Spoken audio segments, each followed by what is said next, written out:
Assalamualaikum warahmatullahi wabarakatuh. Alhamdulillah wassalatu wassalamu ala Rasulillah wa ala alihi wa ashabihi wa man wala, amma ba'd. Yang saya hormati ketua DKM kita, ada tuh? Enggak ada. Oh iya. Baru lihat. Mau umroh ini kayaknya ini. Masya Allah. Ya, mudah-mudahan Allah menerima segala amal soleh. Dan yang belum umroh ya mudah-mudahan Allah beri kesempatan untuk umroh, untuk haji, amin. Sudah pada umroh semua ya kan kayaknya ini potongannya.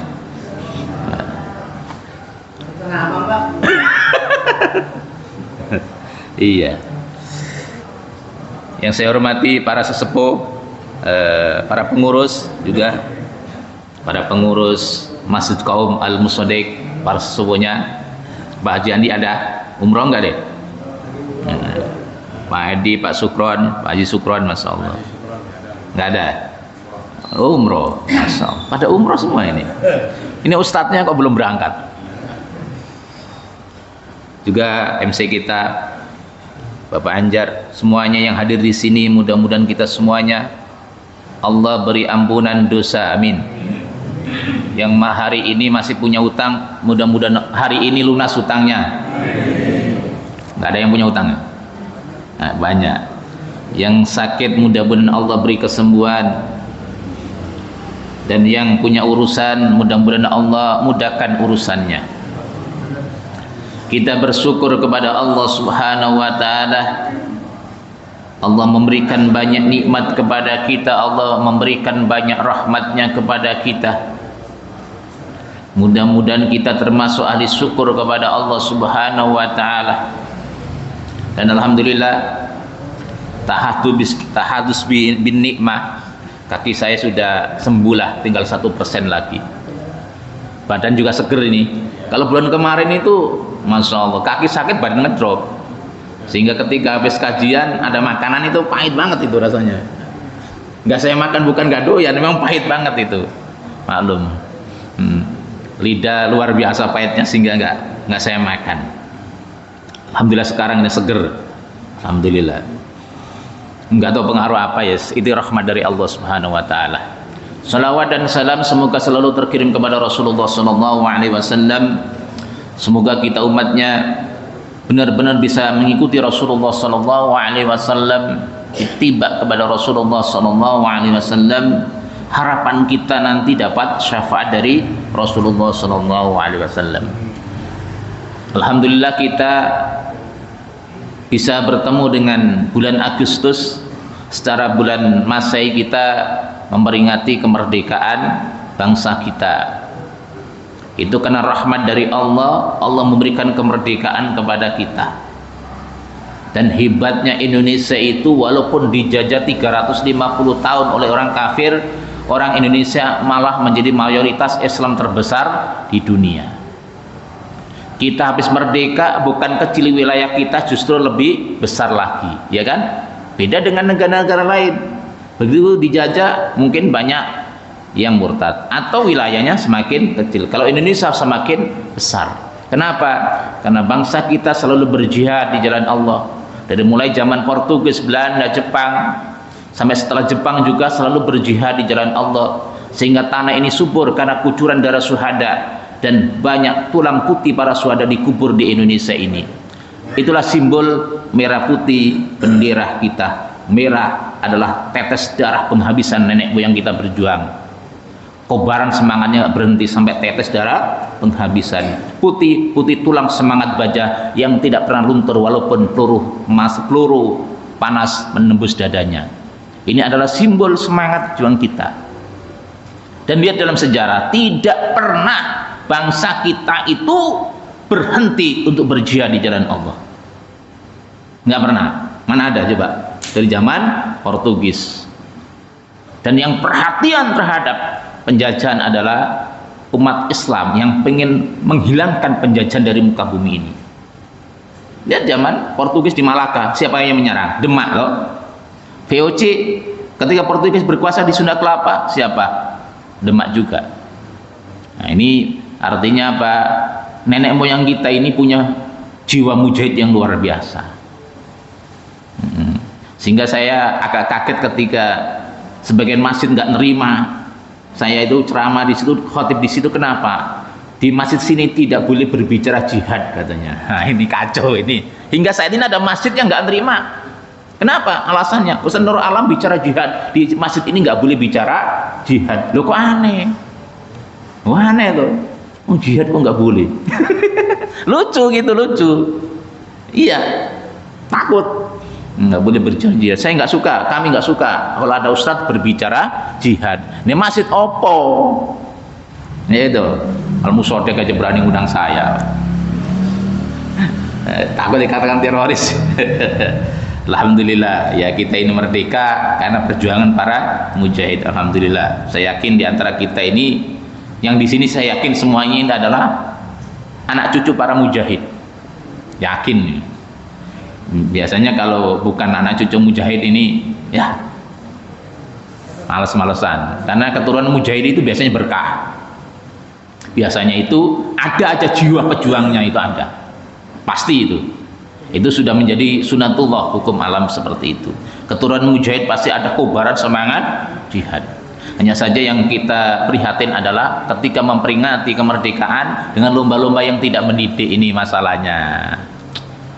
Ya, anak kecil diajarin apa, makan sambil berdiri pakai mulut, tangan diikat, itu apa, nggak mendidik ini, ya kan? Ada yang namanya lomba penjepit terong anak perempuan kan, ini kan nggak mendidik juga, ini kacau ini. Masya Allah, lomba yang mendidik ya, yang mendidik supaya, dan perlu juga dikaji sejarah-sejarah, karena banyak sejarah yang dilupakan oleh anak-anak kita. Makanya kita harus kaji lagi sejarah perjuangan nenek moyang kita agar semangat jihadnya itu ada ya, karena orang kafir semangat tempurnya juga luar biasa seperti itu.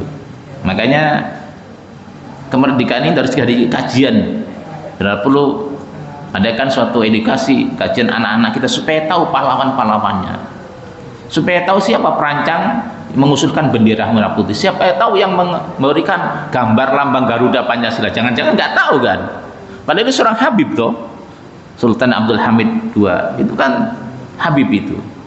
Supaya tahu siapa yang mencanangkan bintang 5 itu, Muhammad Nasir, itu simbol cahaya, agar anak-anak kita tahu bahwa umat Islam punya peran besar di Indonesia. Andai kan nggak ada umat Islam, Indonesia nggak akan ada. Pancasila nggak akan ada itu. Pancasila nggak akan ada. Pancasila nggak akan ada. Itu adalah perjuangan umat Islam yang luar biasa. Jangan minder kita, emang begitu kenyataannya toh. Baik, ini kajian tafsir bukan sejarah. Ini segera nyinggung karena kemerdekaan ini. Baik, kita akan melanjutkan kajian tafsir kita, kajian kita. Dan kajian-kajian tafsir ini sebenarnya di era perjuangan juga dikaji. Karena ketika berjihad mereka itu kumpul juga membahas ilmu. Jadi namanya perjuangan dulu itu selalu ada kajiannya juga. Ada kajian juga, bukan berarti berjuang doang. Lihat peninggalan Diponegoro itu luar biasa. Kita akan masuk pada surat An-Nazi'at. An-Nazi'at itu artinya malaikat-malaikat yang mencabut. Ini serem surat ini, berbicara tentang malaikat yang mencabut. Mencabut apa ya? Mencabut nyawa. Surat An-Nazi'at ini termasuk surat Makkiyah, berarti era ini turunnya sebelum Rasulullah berhijrah. Gampangannya begitu, gampangannya surat Makkiyah itu surat yang turun sebelum Rasulullah hijrah. Surat Madaniyah setelah Rasulullah hijrah, itu gampangannya, bukan di Mekah dan Madinah. Nah, ini termasuk Makkiyah, era fase Mekah. Berarti fase ini belum ada peperangan, masih dakwah, dan dakwah juga dalam tekanan. Makanya yang dikuatkan surat Makkiyah itu tentang akidah, tentang keimanan kepada Allah dan hari akhir biasanya. Beda dengan surat Madaniyah, banyak berbicara muamalah, riba dan lain sebagainya. A'udzu billahi minasyaitonir rajim. Bismillahirrahmanirrahim. Wan nazi'ati gharqa wan nashitati nashta was sabihati sabha fas sabiqati sabqa fal mudabbirati amra. Wan nazi'ati gharqa, demi malaikat-malaikat yang mencabut nyawa dengan keras. Ini termasuk sebenarnya itu nama malaikat juga. Kita kenal dengan namanya malaikat apa? Israel. Banyak ulama yang mengatakan nama Israel itu tidak ada dalam Al-Quran dan Sunnah. Justru malaikat pencabut nyawa itu adalah malakul maut. Termasuk model malaikat maut itu awan an-nazi'at. Ini. Nah, mohon maaf, di sekolah itu diajarkan wajib 10 yang wajib diketahui. Mau alam itu fatwa dari mana itu? Karena malaikat Israel pertama memang tidak disebutkan dalam salah satu hadis. Mau alam saya belum menemukan. Termasuk pemahaman malaikat Raqib dan Atid. Ini juga kita luruskan, Raqib Atid bukan nama malaikat, tetapi sifat malaikat, pekerjaan malaikat itu. Ma yalfidhu min qawlin illa ladai raqibun atid. Tidak ada ucapan kecuali di sampingnya itu ada malaikat Raqib Atid. Raqib Atid bukan nama malaikat, Raqibun yang selalu memantau, Atidun yang siap mencatat. Itu sifat malaikat, bukan nama malaikat. Namanya itu kiraman katibin, malaikat yang mulia yang tukang nulis. Tapi diajarkan apa? Raqib mencatat kebaikan, Atid mencatat keburukan. Memang ada malaikat yang mencatat kebaikan, keburukan. Cuma Raqib Atid itu bukan nama malaikat, tetapi sifat malaikat, pekerjaannya malaikat begitu. Cuma ada yang ngeyel, Ustadz kalau ngikutin Ustadz mah nanti anak saya nilainya jelek di sekolah. Kenapa salah itu? Nah ini, ya silakan mempertahankan kebenaran atau pengen dapat nilai ya terserah. Nah, di antara nama malaikat adalah An-Nazi'at. Jadi An-Nazi'at itu termasuk malaikat, nama malaikat. Cuma An-Nazi'at itu malaikat yang memang spesial dalam gharqa, mencabut nyawa dengan keras. Jadi An-Nazi'at itu untuk orang-orang yang kafir, untuk ahli maksiat itu An-Nazi'at. Jangan sampai kita ini didatangi malaikat An-Nazi'at. Berat.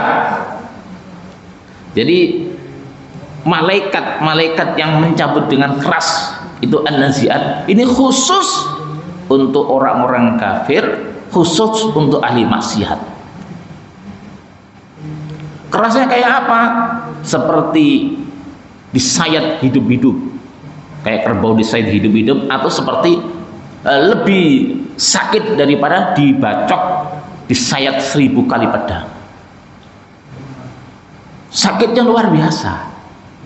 Orang dicabut nyawa itu sakitnya luar biasa.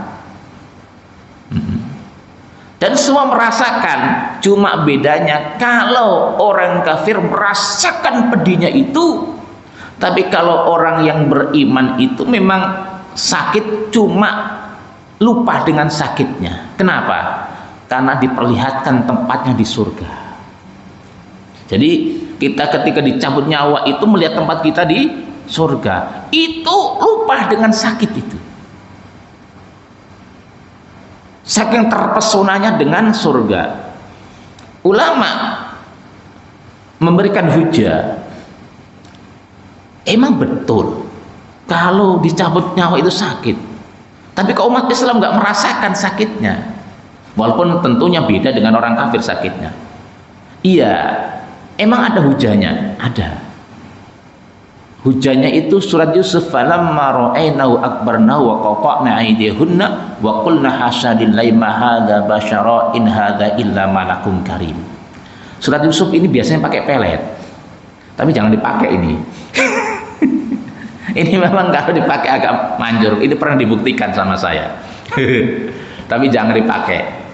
Ini falamma ra'aynahu, ketika para wanita pembesar Mesir itu melihat Nabi Yusuf, akbarnahu, merasa takjub mereka.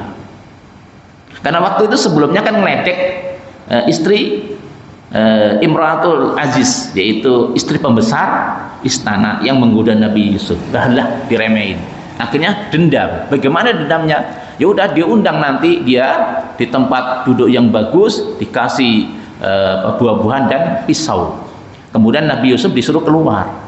Begitu melihat Nabi Yusuf ketika itu sedang mau ngiris buah, akbarnahu. Ketika sedang ngiris buah, nggak terasa itu.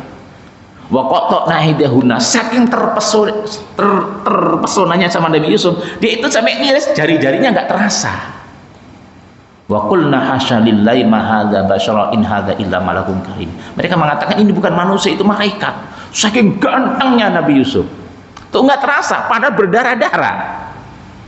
Nah itu, ini yang dijadikan hujah ulama. Orang mukmin itu nggak merasakan sakinah sakaratul maut. Kenapa? Terpesona dengan kenikmatan surga. Nah, itu saking terpesonanya dengan Nabi Yusuf, luar biasa.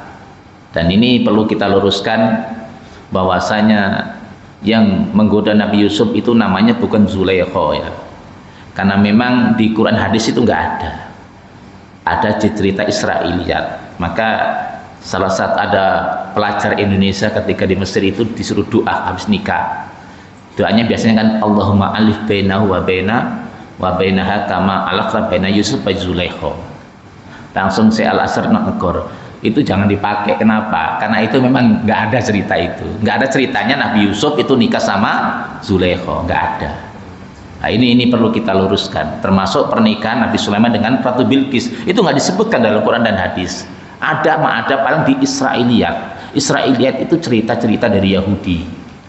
Dan memang banyak itu loh, banyak cerita-cerita itu, banyak kasus Israiliyat. Maka ada buku namanya buku tentang berbicara tentang Israiliyat wal Mawdu'at dalam tafsir, yaitu Israiliyat dan hadis-hadis maudhu' dalam tafsir. Saya ada kitabnya itu. Ini perlu kita luruskan itu loh. Apakah nikah enggak alam, enggak diceritakan oleh Allah dan Rasulnya. Nah, kita kembali kepada wan nazi'ati gharqa, ini ngeri. Karena begini, sebelum calon mayit itu dicabut nyawa, itu pasti akan melihat ribuan malaikat. Cuma Allah menutup mulutnya, nggak bisa cerita. Jadi beberapa hari, mungkin 2 atau 3 hari atau beberapa jam, itu sudah melihat malaikat. Tapi nggak bisa cerita. 1 hari nggak salah, sebelum istri saya meninggal itu, saya disuruh di dekat aja, jangan kemana-mana. Ya mungkin sudah melihat malaikat itu, cuma kan nggak bisa cerita. Jadi sebelum nyawa tercabut itu rombongan malaikat itu datang untuk mengawal itu. Cuma bentuknya berbeda. Kalau untuk orang kafir ahli maksiat tentunya sangat menakutkan. Tapi bagi orang yang beriman tentunya menyenangkan. Walaupun memang asing, ya asing loh, malaikat nggak pernah ketemu kita kok. Ada yang udah ketemu malaikat. Ya kalau udah ketemu udah selesai udah. Iya. Nah ini, makanya siap-siap nanti ketika kita sudah melihat malaikat, ya udah. Makanya kata segini, itu kok banyak tamu di luar sebelum meninggal. Itu malaikat itu. Bukan malaikat pencabut nyawa, malaikat yang mengawal proses pencabutan nyawa. Kok begitu? Ya, dikawal itu. Jadi sebelum datang ada malaikat ribuan yang menyambut.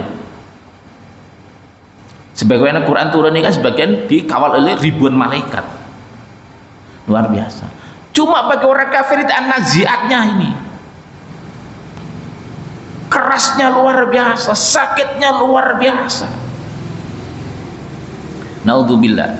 Makanya ada doa, Allahumma hawwin alaina fi sakaratil maut. Ya Allah, kasih kemudahan, kasih keringanan dalam sakaratul maut. Itu loh. Beratnya luar biasa, sakitnya luar biasa.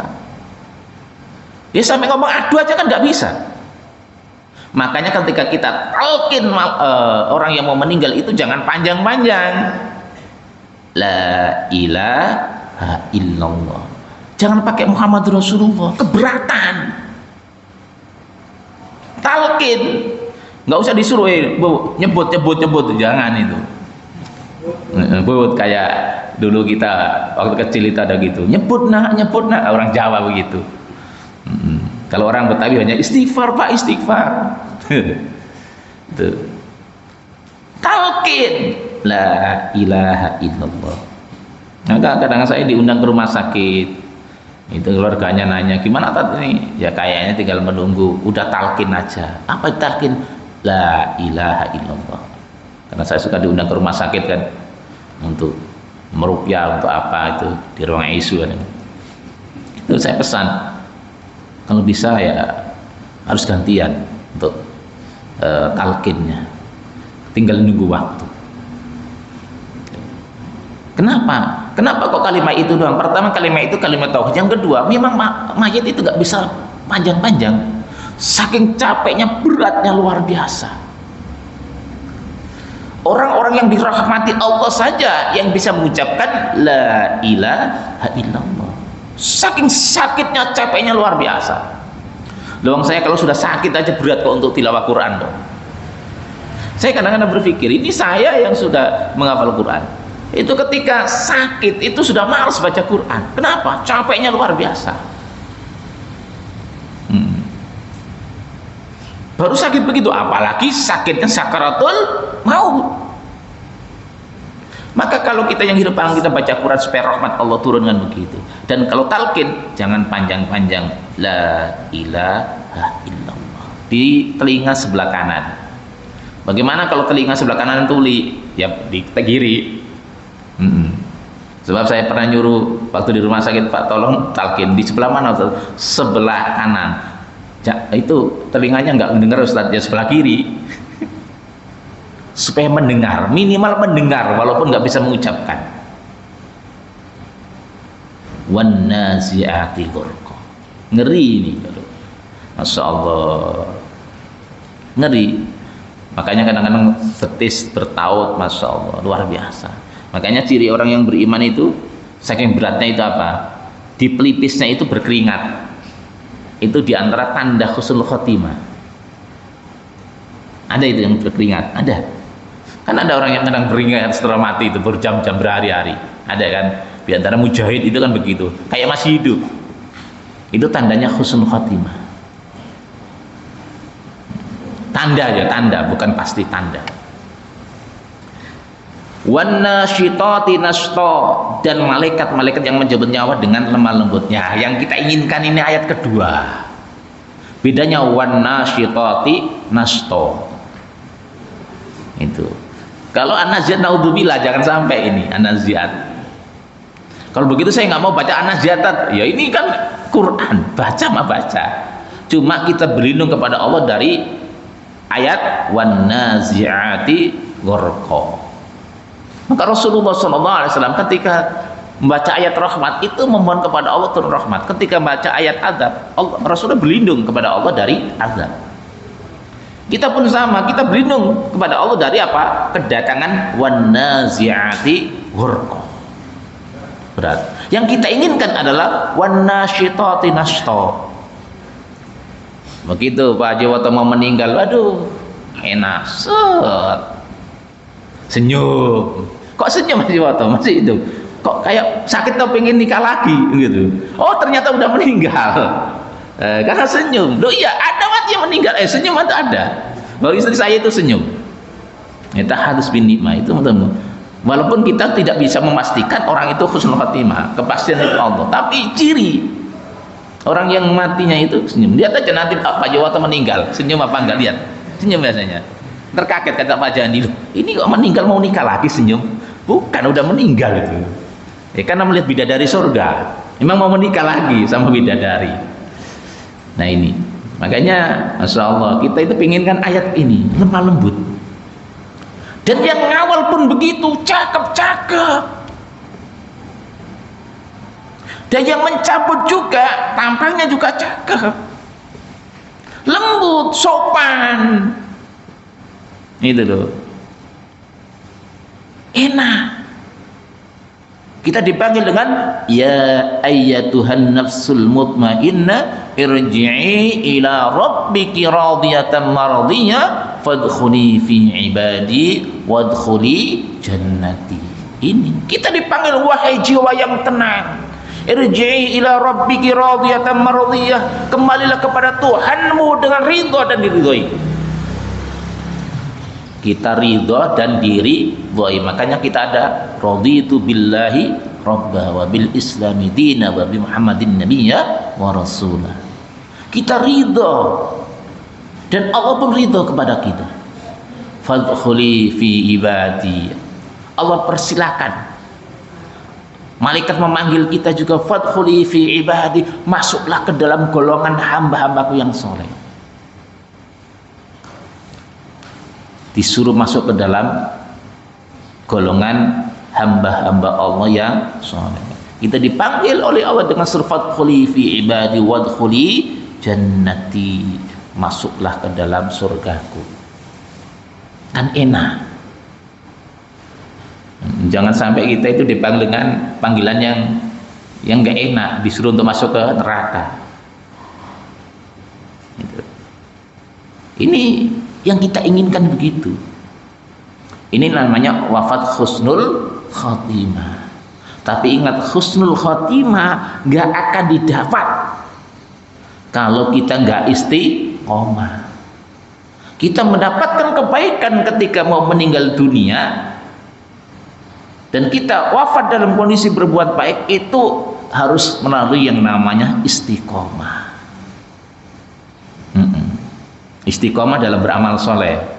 Apa kayak yang kita istiqomahkan? Sedekah kita mungkin, taklim kita mungkin, baca selawat kita mungkin, harus ada istiqomah.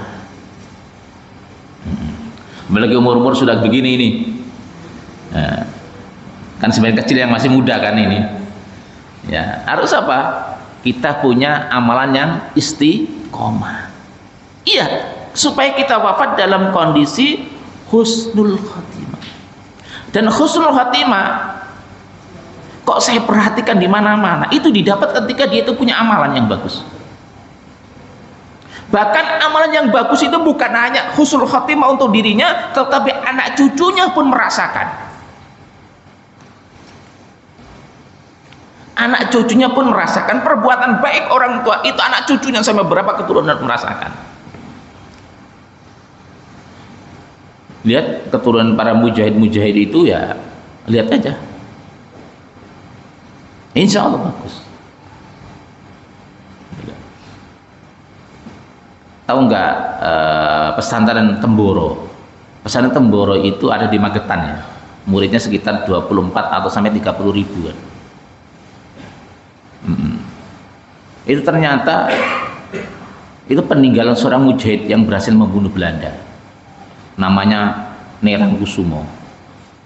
Anak cucunya itu akhirnya melanjutkan dakwah di daerah sana hingga saat ini.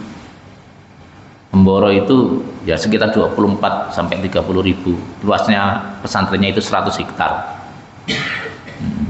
Luar biasa. Biasanya apa? Apa yang kita lakukan, istiqomah yang kita lakukan, bukan hanya husnul khotimah untuk kita, termasuk anak-anak cucu kita. Sudah dibuktikan banyak orang. Itu pentingnya begitu. Maka kita itu cari istiqomah, jangan cari yang karomah yang hebat-hebat, bukan. Istiqomah. Supaya apa? Kita husnul khotimah, bukan hanya kita, anak-anak cucu kita. Masa iya? Iya memang. Pak Anjar ini kan kalem, ternyata kalau dilihat ini masih, siapa itu? Dari apa itu? Santri ya? Ya itu. Ini masih. Pak Anjar sebenarnya, Pak Anjar ini kalau cuma nggak diakui sama Robi Ta'alawiyah. Karena campuran, masih durian Nabi sebenarnya. Karena saya lihat silsilahnya itu, saya kan ngecek silsilah itu nyambung ke Rasulullah SAW. Ya, cuma karena sudah campuran, jadi sama Robito biasanya nggak diakui. Tapi masih ya. Sebenarnya Habib, iya.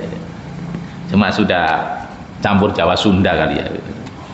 Baik, kita lanjutkan. kepada wan nasyitati nashta. Jadi demi malaikat yang bernyawa dengan lemah lembut, dan Allah bersumpah dengan makhluknya. Artinya apa? Ini benar-benar akan terjadi. Dan supaya kita perhatian, nggak mungkin Allah bersumpah dengan makhluknya kecuali ada sesuatu yang luar biasa. Kematian su'ul khotimah sangat mengerikan, karena itu yang menentukan kita masuk neraka itu. Jangan kita lah. Kematian yang husnul khotimah itu yang sangat kita inginkan. Dan orang yang sukses yang sesungguhnya adalah wafat dalam kondisi husnul khotimah.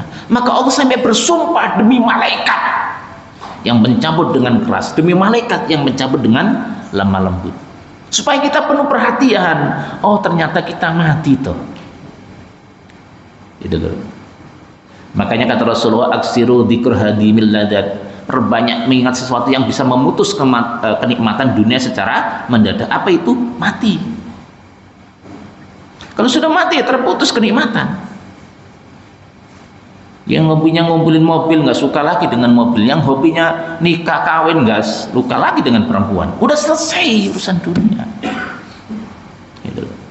Tinggal kita, amal kita soleh atau amal kita maksiat.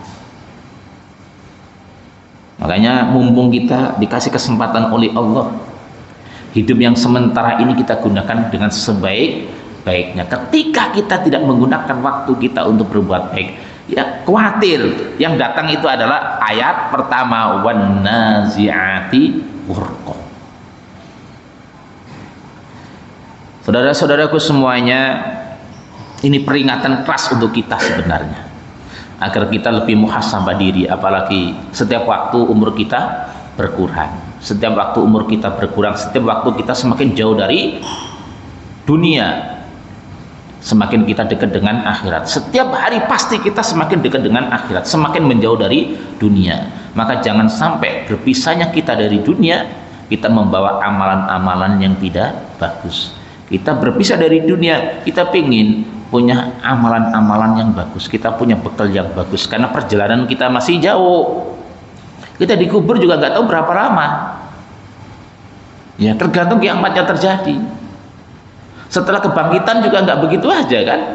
Berapa lama kita berdiri, berapa lama kita ngantri untuk menerima kita, berapa lama kita ngantri untuk timbangan, berapa lama perjalanan kita di atas sirat untuk menuju surga. Oh, masih panjang.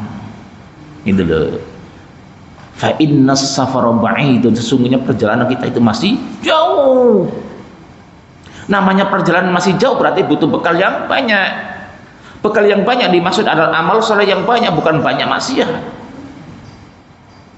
Maka kita persiapkan, dan mencari bekal cuma hanya di dunia. Ad-dunya mazru'atul akhirah. Dunia adalah tempat menanam untuk kehidupan akhirat.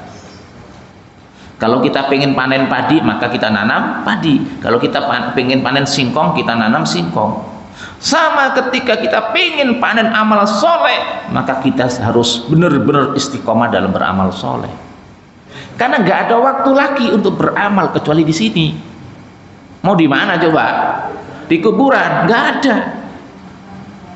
Ini dulu, nggak ada. Di kuburan itu kita nambah amal ketika kita punya sedekah jariyah, ilmu yang manfaat, atau anak yang mendoakan, atau saudara-saudara kita yang mendoakan kita.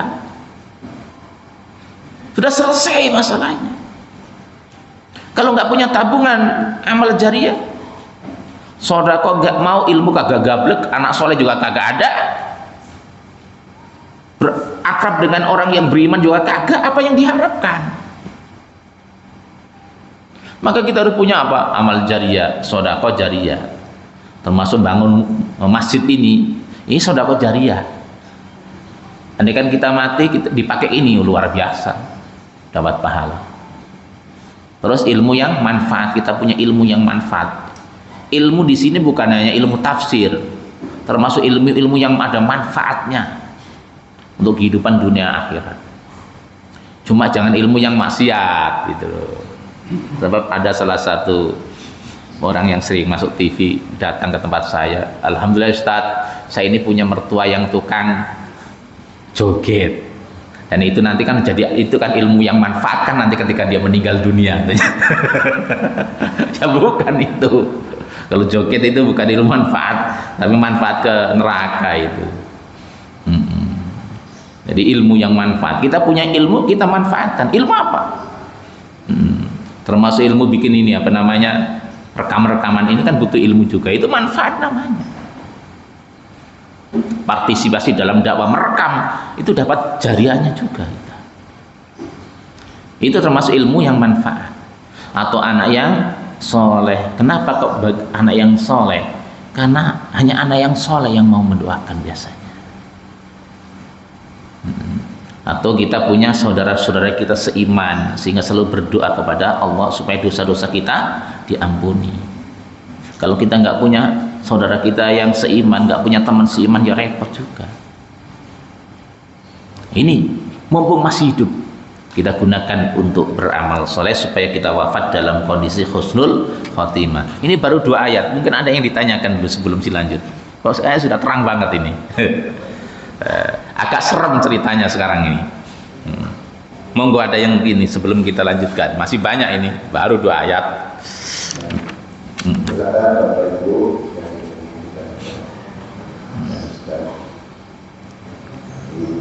dua ayat di surat Al-Ma'idah yang berkaitan dengan proses pencabutan teror tadi. Ya, silakan Bapak Ibu. Assalamualaikum warahmatullahi wabarakatuh. Assalamualaikum warahmatullahi wabarakatuh. Pak Ustaz, saya mau tanya yang berkaitan dengan sakaratul maut dan husnul khotimah. Jadi kita ini sebagai orang yang awam, jadi mengharapkan sakaratul maut atau dengan akhir kita yang bagus. Itu ada amalan yang boleh dikatakan mudah, yaitu boleh dikatakan satu, misalnya kita menyebarkan salam, atau keduanya kita istiqomah membaca Al-Quran. Apakah ini juga merupakan harapan kita yang akan mendukung kita menjadi orang-orang yang istiqomah dan mendapat husnul khotimah? Assalamualaikum warahmatullahi wabarakatuh. Waalaikumsalam warahmatullahi wabarakatuh. Jadi kalau kita lihat para sahabat-sahabat Nabi, itu nggak semua amalnya itu hebat-hebat, kelihatan ringan, kelihatannya ringan. Tapi mereka adalah ahli surga. Kenapa istiqomah? Contoh yang agak sedikit lucu kalau kita pakai praktek di sini mungkin akan jadi bahan omongan orang, sahabat Nabi yang melazimkan baca surat Al-Ikhlas ketika jadi imam ya. Ketika ditanya sama Rasulullah, kenapa engkau melakukan itu? Karena saya cinta kepada surat Al-Ikhlas. Apa kata Rasulullah? Hubbuka iyyahu yudkhilukal jannah. Cintamu kepada surat Al-Ikhlas memasukkan engkau ke dalam surga. Ringan kan itu? Tapi dia menjadi ahli surga. Bahkan nggak sampai Quran bagaimana? Oh, nggak usah ditanya, itu pasti insya Allah. Bahkan Rasulullah memberikan apa? Salah satu hadis, inna suratan fil Quran salasina ayatan syafat li sahibi hatta ghufir lahu tabarakalladzi biyadil mulk. Sesungguhnya ada sebuah surat di dalam Al-Quran terdiri 30 ayat yang memberikan syafaat kepada pembacanya sehingga diberikan ampunan kepadanya. Itu surat tabarakalladzi biyadil mulk. Ini diantara cara kita husnul khotimah. Termasuk tadi memberikan salam tadi. Itu termasuk bagian daripada kalau kita lakukan dengan istiqomah, itu mengantarkan kita kepada husnul khotimah. Banyak cara, tapi asalkan istiqomah. Asalkan istiqomah dan benar-benar ikhlas karena Allah. Karena ada seorang sahabat Nabi, orang Arabi, orang pedalaman, yang ketika bertanya Islam kepada Rasulullah dikasih tahu sholat 5 waktu, yang lainnya sunnah, puasa Ramadan yang wajib, yang lain sunnah. Dia tekadnya apa? Saya mau hanya melakukan yang wajib, yang sunnah nggak mau. Itu aja kata Rasulullah. Kalau dia jujur, dia ahli surga. Tuh, enak kan? Sebenarnya masuk surga juga ringan. Cuma bagi yang model wajiwoto kaya ya jangan saya mau berarti saya mau kulhu aja setiap sholat supaya masuk surga. Enggak pas. Orang kaya itu amalinya adalah banyak sodako, ya kan? Pemerintah amalannya adalah menolong rakyat, menyebarkan keadilan, ya kan? Jangan jadi pemerintah saya mau dzikir coba husnul khotimah. Enggak, itu bukan bagiannya. Kata Pak Jiwoto, saya mau dzikir aja tat, nggak mau sodako. Jangan, itu pelit namanya. Nah, itu. Jadi orang itu punya potensi masing-masing, cuma harus ngaca diri. Oh saya ini kaya, banyak sodako. Oh saya ini miskin, banyak dzikir, kan begitu. Oh saya punya berilmu, harus banyak dakwah, supaya mengantarkan kepada husnul khotimah. Ternyata untuk mencapai husnul khotimah itu juga gampang, karena sahabat-sahabat Nabi banyak memberikan contoh. Ternyata ringan-ringan amalinya. Ada yang tidak ada rasa benci kepada orang yang beriman di hatinya, nggak terkenal dengan tilawah Qur'annya, sholat malamnya, enggak, jihadnya enggak, tetapi hatinya tidak ada kebencian kepada sesama muslim, itu juga ahli surga. Nah itu, makanya apa sih yang gampang untuk kita amalkan? Yang gampang aja, jangan cari yang sulit. Potongan kayak kita ini, supaya bisa istiqomah. Jangan terlalu berat juga, nanti nggak bisa istiqomah. Nah ini pentingnya kita istiqomah dalam amalan. Tapi harus ada keikhlasan kepada Allah Subhanahu Wa Taala. Itu tadi ya pertanyaannya, Pak. Iya. Mungkin ada lagi, silakan yang lain. Monggo. Ya, boleh. Waalaikumsalam warahmatullahi wabarakatuh.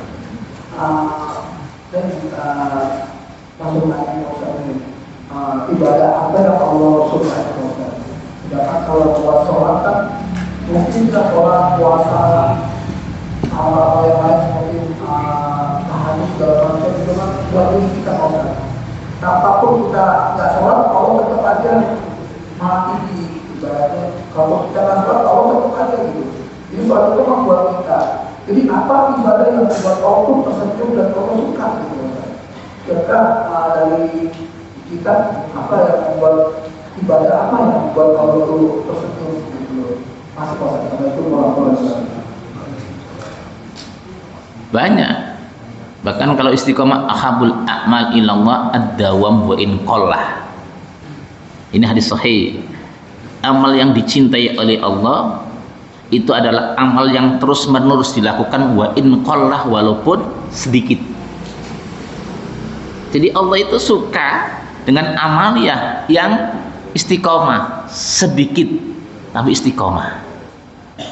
Syukur-syukur kalau banyak. Kenapa hadis itu wa in qalla, walaupun sedikit? Emang potongan kayak kita itu pengennya amal kita sedikit tapi masuk surga kan? Iya kan? Ini sebenarnya untuk kita. Itu loh, untuk kita, untuk saya itu ya pengennya sedikit tapi masuk surga. Pengen baca istighfar 3 kali surga, itu pengennya begitu. Maka kalau kita berbicara tentang fadhail amal itu luar biasa. Fadilah amal luar biasa. Sedikit aja. Subhanallah, alhamdulillah, wala ilaha illallah akbar. Itu segitu aja udah luar biasa pahalanya. Karena memang potongan kita itu pengennya amal sedikit dicintai oleh Allah, dan Allah itu Maha tahu. Maka Rasul mengatakan habul a'mal illallah ad-dawam wa in qalla. Amal yang dicintai oleh Allah adalah yang terus-menerus dilakukan walaupun sedikit. Nggak apa-apa. Sholat witir 1 rakaat juga nggak apa-apa. Yang penting tiap malam. Jangan sampai sholat witir 11 rakaat tapi cuma semalam dalam setahun. Emang ada sahabat Nabi yang sholat witir cuma sekali doang, 1 rakaat? Ada. Siapa? Sa'ad bin Abi Waqqas. Itu tiap malam witirnya cuma 1 rakaat. Tapi Sa'ad bin Abi Waqqas itu adalah salah satu sahabat Nabi, 10 sahabat Nabi yang mubasysyarah bil jannah, yang dikabarkan menjadi ahli surga tanpa hisab. Dan sahabat Sa'ad bin Abi Waqqas ini adalah salah satu sahabat Nabi yang paling ditakuti doanya. Bukan hanya orang biasa. Sahabat Umar itu gemeter, takut sama Sa'ad bin Abi Waqqas. Ketika budak Sa'ad bin Abi Waqqas dipukuli sama sahabat Umar, kata Sa'ad bin Abi Waqqas, tolong hentikan Amirul Mukminin, hentikan. Masih keke, digebukin juga sama sahabat Umar. Mau alam salahnya apa? Apa kata Sa'ad bin Abi Waqqas? apakah saya harus mengangkat kedua tangan saya untuk berdoa? Langsung ditaruh cambuknya, gemeter, takut. Kenapa? Doanya begitu, doa langsung diijabah. Ya Allah, butakan mata dia, langsung buta saat itu juga. Kalau kita kan merengket lama banget. Itu Sa'ad bin Abi Waqqas kalau doa itu langsung dijabah, nggak pakai nunggu entar. Berapa kali kejadian? Tapi ingat, witirnya cuma apa? Sekali, Pak. 1 rakaat. Ini potongan apa kalau kita sekarang gitu? Tapi begitulah kenyataannya. Jawabnya 1 rakaat doang. Tapi ahli surga, masya Allah. Jadi ternyata ya begitu. Makanya kita kalau ingin amal kita dicintai oleh Allah, amal yang ringan yang bagi kita, yang gampang, tapi kita ikhlas dan terus menerus. Baca Quran nggak usah banyak-banyak, 1 hari 1 juz saja. Nah, 1 bulan selesai khotam ya. Kayak itu. Kalau Pak Haji Anjar berapa? 1 hari 5 juz ya. Potongannya beda, bukan makom kita. Jadi begitu kan ada sahabat. Oh, kan ada sahabat yang luar biasa amalannya. Ya nggak apa-apa kalau bisa nyontoh. Kalau Sa'ad bin Abi Waqqas 1 witir itu pun suratnya ringan. Kalau Utsman bin Affan itu witir sekali itu 30 juz, berat untuk kita. Belum sodakonya kan, luar biasa. Jadi sahabat Nabi itu ada yang amaliannya berat, ada yang amalnya ringan. Sebenarnya itu cermin untuk kita. Pilihlah yang mana kan gitu. Ya kalau kita ngikuti Utsman bin Affan ya mau alam, karena sodakonya juga luar biasa. Seumur hidupnya 1 rakaat sholat witir itu 30 juz, ya belum bisa. Nah kita cari yang sahabat yang ringan-ringan. Kayak siapa? Kayak Bilal bin Rabah. Apa itu? Sholat sunnah wudu, habis wudu sholat sunnah. Nah itu termasuk dicintai oleh Allah dan terompahnya sudah terdengar di surga sebelum masuk surga. Lenteng itu. Ringan, cuma nyuci muka sih. Cuci muka, wudu kan cuci muka, habis wudu terus apa sholat sunnah 2 rakaat, ringan, nggak banyak-banyak. Itu dijamin masuk surga. Dan itu dicintai oleh Allah. Buktinya apa? Rasulullah mendengar suara trompa sandal Bilal di surga. Kenapa? Amalan andalannya apa? Sholat sunnah wudu. Nah kita bisa kita contoh itu. Itu ada lagi, silakan monggo. Ibu-ibu mungkin Ada ya, biasanya ibu-ibu curhat. ada, Bu. Silakan. Ada. Kalau ini ada. Baik. Ini masih belum surukan ini. Belum. Ya baik. Kalau gitu kita, kalau nggak ada pertanyaan kita lanjutkan 1 ayat lagi. Masih banyak. Wassabihati sabha, dan malaikat-malaikat yang turun dari langit dengan cepat. Jadi malaikat yang turun dari langit dengan cepat. Malaikat apa ini? Ya malaikat itu kan cepat memang, walaupun nggak naik pesawat. Ya malaikat yang sip-sipan itu kan cepat. Emang langit nggak jauh? Jauh, tapi kan cepat gerakan malaikat. Sehingga ada malaikat apa? Malaikat yang sip. Makanya sholat habis subuh itu kita disuruh zikir dan lain sebagainya. Kenapa? Itu pas amprekan. Malaikat malam naik, malaikat siang turun. Begitu juga kita sunnah zikir petang. Kenapa? Karena itu adalah amprokan. Malaikat siang naik, malaikat malam turun. Kan laporan itu. Jadi malaikat itu laporan ketika meninggalkan kita. Itu kamu meninggalkan haji waktu lagi ngapain? Oh lagi taklim, cakep. Itu laporan. Jadi pas dia meninggalkan kita itu, maka kita disunahkan untuk zikir pagi petang itu begitu. Karena itu dilaporkan sama Allah, lagi ngapain dia? Lagi ngorok, ya lain. Dilaporkan, ada laporan. Dan cepat. Ya kalau kita kapan? Wassabihati sabha. Yang kita harapkan malaikat wassabihati sabha itu kecepatannya turun dari langit itu memang cepat dengan membawa ampunan, membawa rahmat dari Allah Subhanahu wa taala. Dan gerakannya naik pun cepat. Itu. Termasuk fasabiqati sabqa, dan yang mendahului dengan kencang. Malaikat itu kecepatannya luar biasa. Makanya turun dari langit cepat, naiknya juga cepat. Termasuk ketika turun waktu apa? Lailatul Qadar. Maka malaikat itu pagi naik semuanya, sehingga matahari itu bersinar tapi agak redup. Kenapa? Terhalang oleh malaikat.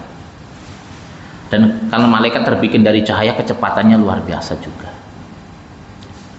Nah, disinilah perlu kita ambil pelajaran bahwasanya malaikat itu berbeda dengan kita. Karena materinya itu yang malaikat itu terbikin dari cahaya, kita dari tanah. Malaikat itu bisa berubah rupa, kalau kita nggak bisa berubah. Kecepatannya luar biasa. Kalau kita memang lambat, ya sekencang-kencang kita paling lari. Nah, segitu itu kecepatan kita gerakannya. Kalau malaikat udah kemana tahu, karena kecepatan cahaya. Dan malaikat itu tidak pernah maksiat. Kenapa? Karena malaikat nggak punya hawa nafsu. Kalau kita memang sering maksiat, kenapa? Kita punya hawa nafsu. Setan bisa menggoda kita karena di dalam diri kita ada hawa nafsu. Kalau malaikat nggak punya hawa nafsu, jadi nggak bisa digoda. Cuma Allah memberikan kehebatan kepada kita. Walaupun kita memang tidak sesuci malaikat, tetapi bumi ini diserahkan oleh Allah kepada kita. Inni ja'ilun fil ardi khalifah. Jadi ternyata bumi ini yang disuruh memakmurkan adalah kita, bukan malaikat. Bukan dari golongan jin juga, tetapi kita. Kenapa? Karena memang kita punya kelebihan, punya akal dan nafsu. Dan kita adalah makhluk yang memang tidak bisa berubah, ya segini-gininya. Itu loh. Dan makhluk manusia adalah makhluk yang beradab. Beda dengan jin yang bisa berubah, repot. Makanya kenapa kita itu, ulama mengatakan haram manusia nikah sama jin. Ya repot, berubah, bisa berubah. Itu loh. Bisa berubah. Kalau kita kan nggak bisa berubah. Saudara-saudaraku semuanya, ini perbedaan malaikat dengan kita. Makanya andaikan bumi ini diserahkan oleh Allah kepada malaikat, maka tidak ada pembangunan. Yang ada cuma zikir semuanya, baca tasbih semuanya. Nggak ada pembangunan, bunyinya begitu aja, nggak ada perubahan sama sekali. Begitu juga andaikan diserahkan sama jin juga repot. Ujuk-ujuk ada pembangunan, nggak ada orangnya, kadang-kadang nggak kelihatan. Disinilah keadilan Allah, kasih sayangnya Allah kepada kita. Allah menyerahkan bumi ini untuk manusia. Maka sebenarnya kita harus memakmurkan bumi ini dengan banyak beriman kepada Allah, banyak beramal soleh. Karena kemakmuran bumi ini sebanding lurus dengan makmurnya amal soleh kita. Emang benar begitu? Iya.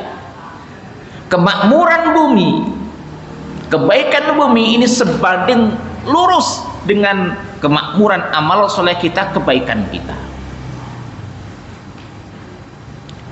Iya. Kenapa demikian?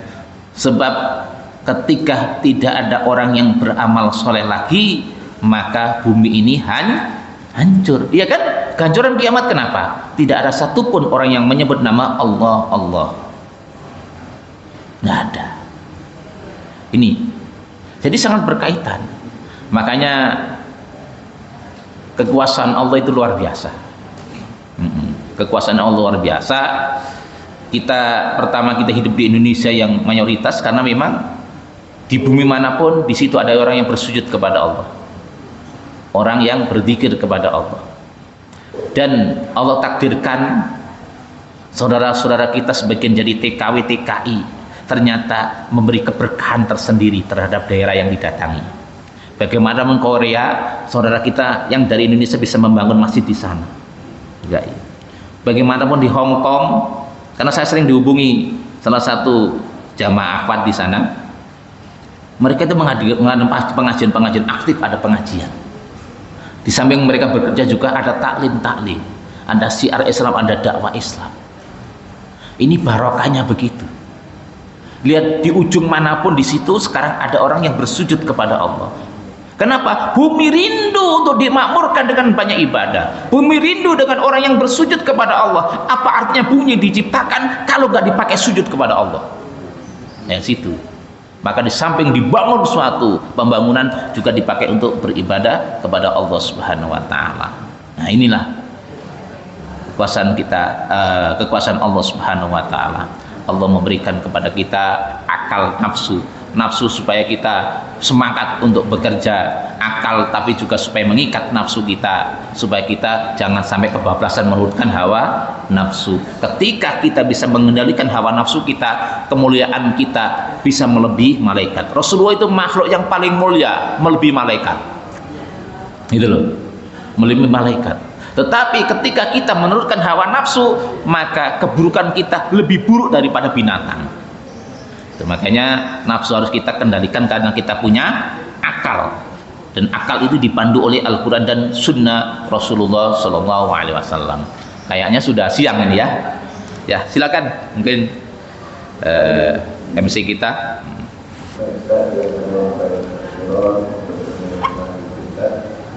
Mungkin salah satu buat dari majelisnya Allah Subhanahu Wa Taala begitu seriusnya gitu ya menjalankan seluruh para kita ini, termasuk juga amal yang luar biasa, dan itu kita ada di dalamnya itu, termasuk yang berikutkan sebagainya. Jadi kalau kita masih juga ibadah sore bangkat. Silakan Bapak Ibu juga, ini ada satu pertanyaan terakhir. Ya, kalau tidak ada mohon Ustaz untuk bisa didoakan. Baik, mudah-mudahan pertemuan ini membawa keberkahan, membawa ampunan untuk kita. Kita punya ilmu yang barokah sampai anak cucu kita menjadi ahli ilmu, ahli dakwah, ahli berjuang di jalan Allah. Allahumma salli wa sallim ala sayyidina Muhammad ya dzal jalali wal ikram. Hamdan syakirin, hamdan na'imin, hamdan yuafi ni'am wa yukafi mazidah. Ya Rabbana lakal hamdu kama yanbaghi li jalali wajhil karim wa 'azimi sultan. Allahumma salli ala sayyidina Muhammad wa ala ali Muhammad kama shallaita ala Ibrahim wa ala ali Ibrahim innaka Hamidum Majid. Allahumma barik ala Muhammad wa ala ali Muhammad kama barakta ala Ibrahim wa ala ali Ibrahim innaka Hamidum Majid. Rabbana ighfir lana dhunubana wa liwalidayna warhamhuma kama rabbawna shighara. Rabbana ighfir lana dhunubana wa li jami'il muslimina wal muslimat wal mu'minina wal mu'minat al ahya'i minhum wal amwat innaka antat tawwabur rahim. Rabbana ighfir lana dhunubana wa israfana fi amrina wa tsabbit aqdamana wansurna 'alal qawmil kafirin. Rabbana ighfir lana dhunubana wa kaffir 'anna sayyi'atina wa tawaffana ma'al abrar. وتوفنا مع الأبرار وتوفنا مع الأبرار. اللهم إنا نسألك حسن الخاتمة ونعوذ بك من سوء الخاتمة. اللهم أرنا الحق حقا وارزقنا اتباعه وأرنا الباطل باطلا وارزقنا اجتنابه. ربنا هب لنا من أزواجنا وذرياتنا قرة أعين واجعلنا للمتقين إماما. Ya Rahman ya Rahim, ampunilah dosa-dosa kami ya Allah, ampunilah dosa orang tua kami ya Allah, guru-guru kami ya Allah, semua saudara-saudara kami yang beriman, ampunilah mereka ya Allah. Ya Allah, jadikan wasilah tempat ini sebagai wasilah untuk menuju surgamu ya Allah. Jadikanlah kami berkumpul di surgamu yang penuh dengan kenikmatan ya Allah. Ya Allah, jadikanlah kami sabar ketika mendapatkan musibah darimu ya Allah. Jadikanlah ahli syukur ya Allah ketika mendapatkan nikmat darimu ya Allah. Jadikanlah kami ahli qanaah terhadap pemberianmu ya Allah. Jadikanlah ahli tawakal ketika menghadapi masalah untuk selalu tawakal kepada Engkau ya Allah. Ya Allah, wafatkanlah kami semuanya dalam kondisi husnul khatimah, dalam kondisi berbuat baik, dalam kondisi amal saleh ya Allah, dalam kondisi rukuk dan sujud kepada Engkau, dalam kondisi berjuang di jalanmu, dalam kondisi bersedekah di jalanmu ya Allah. Ya Allah, hindarkanlah kami semuanya wafat dalam kondisi su'ul khatimah. Jangan Engkau cabut nyawa kami ya Allah sedangkan kami sedang maksiat ya Allah. Hindarkanlah kami dari kematian yang buruk, kematian yang su'ul khatimah. Ya Allah, jadikanlah keluarga kami semuanya keluarga yang sakinah, mawaddah, warahmah. Jadikanlah keturunan kami ahli kebaikan, ahli istiqamah dalam kebaikan, ahli Quran, ahli sunnah, ahli berjuang di jalan Allah, ahli berjuang di jalan-Mu ya Allah. Jadikanlah semua anak cucu kami termasuk orang-orang yang selalu istiqamah dalam kebaikan, menjadi imaman muttaqin, tokoh-tokoh dalam kebaikan, tokoh-tokoh orang yang takwa ya Allah. Ya Allah, Rabbana atina fid dunya hasanah wa fil akhirati hasanah wa qina adzabannar. Wa sallallahu ala nabiyyina Muhammadin wa ala alihi wasallam. Alhamdulillahi rabbil alamin. Kita tutup subhanakallahumma wa bihamdika asyhadu an la ilaha illa anta astaghfiruka wa atubu ilaik. Assalamualaikum warahmatullahi wabarakatuh.